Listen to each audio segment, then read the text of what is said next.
Vyjayanthi movies సంస్థ megastar చిరంజీవితో Jagadeka Veerudu Athiloka Sundari చూడాలని ఉంది వంటి మెగా హిట్స్ నిర్మించిన తర్వాత తీసిన హ్యాట్రిక్ చిత్రం Indra.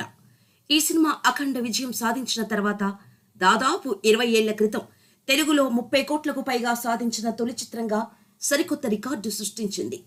Rayalaseema faction back drop లో రూపుదిద్దుకున్న ఈ సినిమాలో ఇంద్రసేనారెడ్డిగా మెగాస్టార్ అభినయానికి ప్రేక్షకులు బ్రహ్మరథం పట్టారు.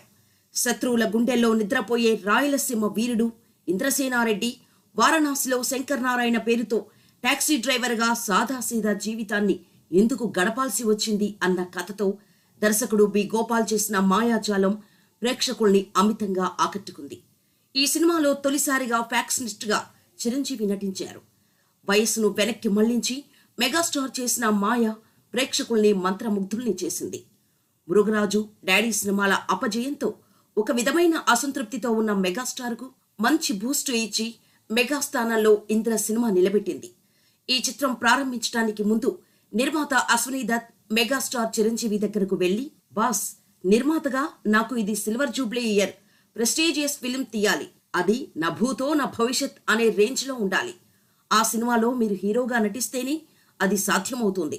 సో మీరు సినిమా చేయాలి బాస్ అనగానే చిరంజీవి సరే అన్నారు. మెగాస్టార్ గ్రీన్ సిగ్నల్ ఇవ్వగానే రచయిత చిన్ని కృష్ణను పిలిచి మంచి కథ తయారు చేయమన్నారు అశ్వనీ దత్. మొదట గోదావరి బ్యాక్ డ్రాప్ లో ఒక కథ తయారు చేశారు చిన్ని కృష్ణ. అది ఎవ్వరికీ నచ్చలేదు. వారణాసి నేపథ్యమైతే కొత్తగా ఉంటుంది అనుకున్నారు. చిన్ని కృష్ణ, పరుచూరి వెంకటేశ్వరరావు వారణాసి వెళ్లి నెల రోజులు అక్కడే ఉండి కథ ఫస్ట్ హాఫ్ తయారు చేసుకుని వచ్చారు. చిన్ని కృష్ణ ఈ కథ చెప్పగానే దర్శకుడు గోపాల్కి నచ్చింది. కానీ ఫ్యాక్షన్ బ్యాక్ డ్రాప్ కథే కథ అన్నారు. ఒక దశలో అశ్వనీ దత్, గోపాల్ ఈ కథను పక్కన పెట్టి మరో కథను చూద్దామనుకున్నారు కూడా. అయితే మెగాస్టార్ చిరంజీవి ఈ సినిమా చేస్తే అద్భుత విజయం సాధిస్తుంది అనే నమ్మకం పరుచూరి గోపాలకృష్ణకు ఉంది. ఈ కథ చిరంజీవికి చెప్పి చూద్దాం అని అశ్వనీ దత్ గోపాలకి నచ్చ చెప్పి ఒప్పించారు. మెగాస్టార్ దగ్గరకు వెళ్లి, సార్, ఇది వండిన కూర కాదు, మార్కెట్ నుండి తెచ్చిన మటన్ అనుకోండి, ఇంకా కూర వండలేదు, మసాలాలు వేయలేదు అని చెబితే చిరంజీవి నవ్వి కథ చెప్పమన్నారు. కథ ఆయనకు బాగా నచ్చింది. బాగుంది, తప్పకుండా చేద్దాం అని కొన్ని సూచనలు ఇచ్చారు. 2001 డిసెంబర్ 27న వారణాసిలో ఇంద్ర షూటింగ్ ప్రారంభమైంది. డిసెంబర్ 31 రాత్రి హోటల్ గ్యాంగాస్ లో జరిగిన వేడుకలు మెగాస్టార్ చిరంజీవి 2002కు స్వాగతం పలికారు.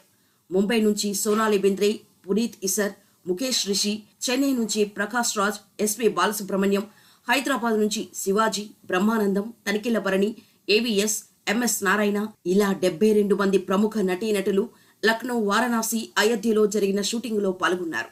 ఇంతమంది ఆర్టిస్టులతో అవుట్డోర్ లో షూటింగ్ చేయటం ఓ రికార్డే అని చెప్పాలి. ప్రజల కోసం తన జీవితాన్ని త్యాగం చేసిన ఓ ఉదాత్తమైన ఓ పాత్రను చిరంజీవి ఇందులో పోషించారు. ప్రజల కోసమే పుట్టిన నాయకునిగా ఆయన పోషించిన పాత్ర ప్రతి ఒక్కరిని అలరించింది. పాటల్లో, ఫైట్స్ లో మెగాస్టార్ చలాకీగా కనిపించి యువతరాన్ని హోరెత్తించారు. మెగాస్టార్ నటనకు నంది బహుమతిని అందించింది ఇంద్ర చిత్రం. విడుదలైన తొలి ఆట నుంచే ఇంద్రకు అదిరిపోయే టాక్ వచ్చింది. బొమ్మ బ్లాక్ బస్టర్ హిట్ కావటంతో నెల రోజుల పాటు థియేటర్లు జనంతో కిక్కిరిసిపోయాయి.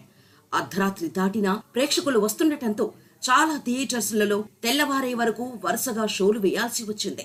ఆ రోజుల్లోనే 18 కోట్ల ప్రీ రిలీజ్ బిజినెస్ చేసి 32 కోట్ల షేర్ సాధించి మెగాస్టార్ చిరంజీవి రేంజ్ ను మళ్లీ అమాంతం పెంచిన సినిమా ఇంద్ర. టికెట్స్ దొరక్కపోవడంతో బ్లాక్ లో టికెట్ కొనడానికి కూడా ప్రేక్షకులు వెనకాడేవారు కాదు. 2000 రూపాయలకు బ్లాక్ లో టికెట్స్ అమ్మడం ఆ రోజుల్లో సంచలనం సృష్టించింది.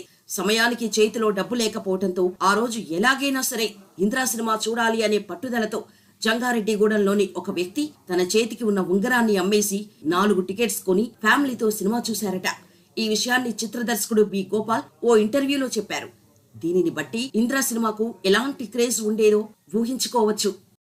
బాలయ్య కెరీర్లో ఎన్నో మెమరబుల్ మూవీస్ ఉన్నాయి. అందులో చెన్నకేశవరెడ్డి సినిమా ఒకటి. వివి వినాయక్ దర్శకత్వంలో చేసిన చెన్నకేశవరెడ్డి మూవీ బాలయ్య కెరీర్లో స్పెషల్ గా నిలిచిపోయింది. సినిమా అంతా ఒకెత్తైతే అందులో వచ్చే పాటలు ఇంకో ఎత్తు. అది సెప్టెంబర్ 25, 2002 వివి వినాయక్ డైరెక్షన్లో వచ్చిన చెన్నకేశవరెడ్డి మూవీ రిలీజ్ డేట్ అది. అప్పటికే మెగాస్టార్ చిరంజీవి యాక్ట్ చేసిన full faction action movie Indra. ఈ సినిమా జూలై 24న రిలీజ్ అయి రాష్ట్ర వ్యాప్తంగా సక్సెస్ఫుల్ గా రన్ అవుతోంది. దీంతో అదే ఫ్యాక్షన్ ఫ్లేవర్డ్ మూవీ అయిన చెన్నకేశవరెడ్డిని అభిమానులు ఆదరిస్తారా అనే డౌట్ వచ్చింది అందరికీ. కానీ సినిమా రిలీజ్ అయి బ్లాక్ బస్టర్ గా నిలిచి అప్పటి వరకు ఉన్న రికార్డులన్నీ బద్దలు చేసింది. అప్పట్లోనే 15 కోట్ల రూపాయల భారీ బడ్జెట్తో సినిమాను తెరకెక్కించారు. అప్పుడే రిలీజ్ అయిన ఆది మూవీతో ఇండస్ట్రీ మొత్తాన్ని తనవైపు చూసేలా చేశాడు వివి వినాయక్. దీంతో నెక్స్ట్ సినిమా ఎలా ఉండబోతోంది, ఎవరితో చేస్తారు అని అంతా ఎదురు చూస్తున్న టైంలో చెన్నకేశవరెడ్డి సినిమాను బాలకృష్ణతో చేస్తున్నామని వివి వినాయక్ అనౌన్స్ చేయడంతో భారీ అంచనాలే ఏర్పడ్డాయి. అయితే ఈ సినిమా మొత్తం కంప్లీట్ అయ్యే ముందు పెద్ద కథే జరిగింది. ముఖ్యంగా ఆది సూపర్ హిట్ అయ్యాక వినయ్కి చాలా మంది నిర్మాతల నుండి అడ్వాన్స్లు అందాయి. కానీ తనను నమ్మి తనతో ఫస్ట్ సినిమా చేసిన నిర్మాత బెల్లంకొండ సురేష్కే సినిమా చేసి ఆయనకు లాభాలు వచ్చేలా చేసి రుణం తీర్చుకోవాలని దర్శకుడు వినాయక్ అనుకున్నారు. బెల్లంకొండ సురేష్ వద్ద బాలకృష్ణ కాల్ షీట్లు ఉండటంతో వెంటనే అన్నీ సెట్ అయిపోయాయి. ప్రాజెక్టు కూడా త్వరగానే స్టార్ట్ అయిపోయింది. వాస్తవానికి ఆది కంటే ముందుగా చెన్నకేశవరెడ్డి కథనే రాసుకున్నాడు వినాయక్. ఫ్యాక్షన్ ఫ్యామిలీకి చెందిన అన్నతమ్ములు. వాళ్ళిద్దరూ పారిపోతున్న టైంలో తమ్ముడిని కాపాడటానికి అన్న బాంబులు వేయటం, తర్వాత ఆ తమ్ముడిని ట్రైన్ ఎక్కించి పంపించేయడం, పెద్దయ్యాక ఆ తమ్ముడు పోలీసయ్యి సీమకు వచ్చి ఒక్కసారి అన్నను అరెస్ట్ చేయాలనుకోవడం, ఆ టైంలో సుమోలు పేలే ఎపిసోడ్, ఇలా కథ రాసుకున్నాడు వినాయక్. కానీ ముందుగా ఎన్టీఆర్తో సినిమా చేసే ఛాన్స్ రావటంతో అదే కథను విడగొట్టి లేయర్స్ అన్నీ మార్చేసి ఆది చెన్నకేశవరెడ్డి సినిమాలు తీశాడు వినాయక్. ఇక చెన్నకేశవరెడ్డి మూవీ విషయంలో ఇంకొంచెం శ్రద్ధ తీసుకోవాల్సి ఉండాల్సింది అని డైరెక్టర్ వినాయక్ గారే చెప్పారు. సినిమా విషయంలో నేను రైటర్ పరుచూరి వెంకటేశ్వరరావు గారి సపోర్టు తీసుకున్నాను. అదే నేను చేసిన మొదటి తప్పు. నిజానికి నేను ఆయన తమ్ముడు పరుచూరి గోపాలకృష్ణ గారి సపోర్టు తీసుకోవాలి. కానీ అప్పట్లో ఆయనతో నాకు పరిచయం లేదు. వెంకటేశ్వరరావు గారు నాకు బాగా క్లోజ్.